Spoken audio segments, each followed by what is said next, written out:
Nay, sorry po sa kagabi. Pinuntahan ko lang naman po si Harry kasi naawa po ko sa kanya eh. Naisip ko po, wala na po kasi talaga siyang pamilya. Anak, naiintindihan naman kita. Pero sana, isipin mo din yung sarili mo. Selfish na kung selfish, pero buhay mo ang pinag-uusapan natin dito. Huwag na sanang maulit yun, ha?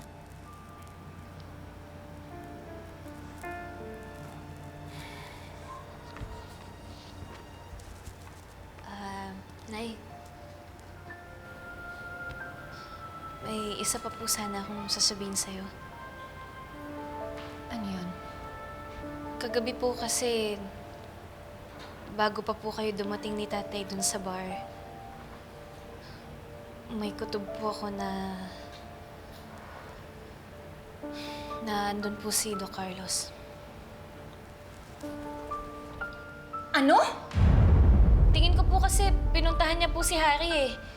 Kasi akala po ni Harry, ako po si Doc Carlos nung inalalayan ko po siya. Sandali.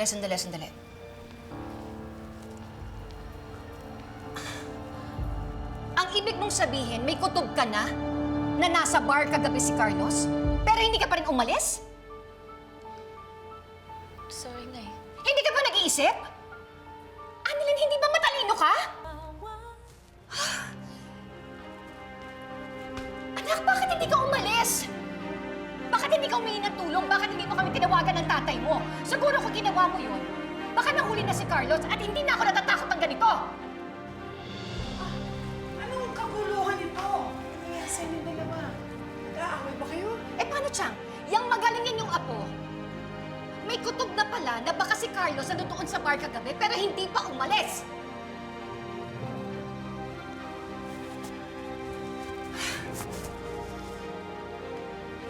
Nay, sorry. Ayoko lang naman po makadagdag sa stress mo eh. Kasi sobra na po yung pag-iisip mo kay Doc Carlos, tas dadagdag pa po ako sa stress mo. Yun na nga eh! Alam mo na sobrang stress ako gabi tapos dinadagdagan mo pa? Hindi, tama na. Ano pa? Oo nga. Tama na. Hanggat hindi nahuhuli si Carlos, dito ka lang sa bahay. Simula ngayon, hindi ka muna magjo-duty. Nay, hindi naman po pwede yun. Pwede!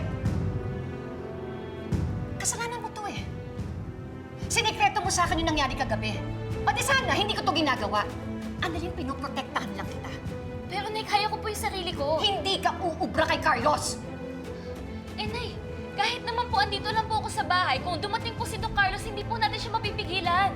Kaya please, huwag mo na po idamay yung trabaho ko. Basta! Sundin mo ko anong sinabi ko sa'yo. Annalyn, sumasakit yung ulo ko sa'yo. Pero Nay, hindi ako pwede... Annalyn! Pagkaya mo muna lumamig ang ulo niya. Alipasan mo.